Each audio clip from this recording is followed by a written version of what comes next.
This video is called I Can't Get a Good View of the Inside of My Model, and it's for Chapter 16 of Google SketchUp for Dummies. This video deals with the necessity to work on the insides of things. So what I've got here is a model of a house full of a bunch of furniture, and I want to work at this dining room table. I want to put some chairs around it maybe. But every time I try and go inside the model here, I can't see enough. So I can sort of get my view. Oops, there I'm in the wall. I can kind of back up over. Oops, there I'm in the wall again. Now I'm just completely lost. Working on the insides of things is a big pain because you're constantly sort of fighting with the navigation tools, orbit, pan, and zoom.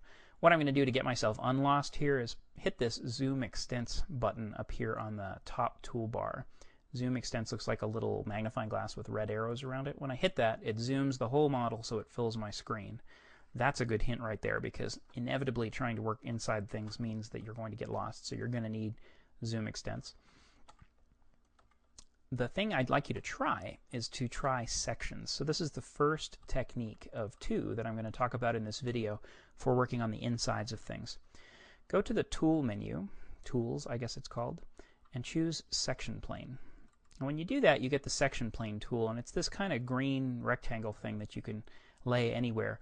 What I want to do is cut away the top part of this building temporarily so I can just look down and then work with some chairs around this table or something. So I'm just going to click, I want to cut a section parallel to the ground, so I'm just going to click on the ground, which cut away most of the building. You can see I just have the bottom edges of the building visible, along with this orange rectangle that represents the section plane object that's cutting. I'm going to use the Move tool to just move that section plane up. And as I move it up, you'll see I'm sort of cutting through the building like that. But I'm just going to kind of drop it here so that I can see I can see the house that I want to work on. I'm going to get the Select tool and just click over here so nothing's selected. Now this section plane object is kind of bugging me right now because it's visible and it's making whatever's behind it gray, which is kind of annoying to me. So I'm going to go up to the View menu and choose Section Planes and just deselect it. Now the section plane is still active. If you look in the View menu, Section Cut is still active. If I deselect it, you'll see that the section cut is no longer active. Let's select that again. But Section Planes, that orange rectangle thing, is actually hidden right now. So all I can see is the inside of my model, and it's pretty simple. Now that I've got the table visible, I can get some stuff for it. So let's get the Components menu, and I don't think there are any chairs in here, but there's a table and chairs. So what I could do is I don't know, open up this little group of stuff and maybe move this little chair over to where I want it around the table. There we go. Okay. So now what I have is a little chair sitting around the table. You notice the top of the chair is cut off because that section plane is actually cutting everything above that height off. I hope that's pretty clear. But basically that's how you use a section plane, to cut away the part of the model that you don't want to see so you can get at the stuff that you do want to see. Let's get rid of the Components dialog box. I'm going to turn off my section cut, just like I did before. So we're no longer cutting away the part of the model that we didn't want to see. Let's work on another way of getting inside there. And this is going to talk about, actually this is going to deal with changing what's called your field of view. I'm going to go inside my model here and just kind of be standing, I don't know, I'm going to be standing over here or something. Let's get my let's see, go to Camera and then Look Around. I'm going to look around over here and just look at my living room there, and there's my couch. And you'll see that the couch is kind of filling everything. I can't see very much. It's kind of like I'm wearing blinders or something. What I want to be able to do is see even more. And to be able to see more, I've got to change my field of view. So details for all of this are included in Chapter 10, along with details on using section cuts. But I'll really quickly go over it here. What you're going to do is go to Camera and then choose Field of View. Field of view is how much you can see.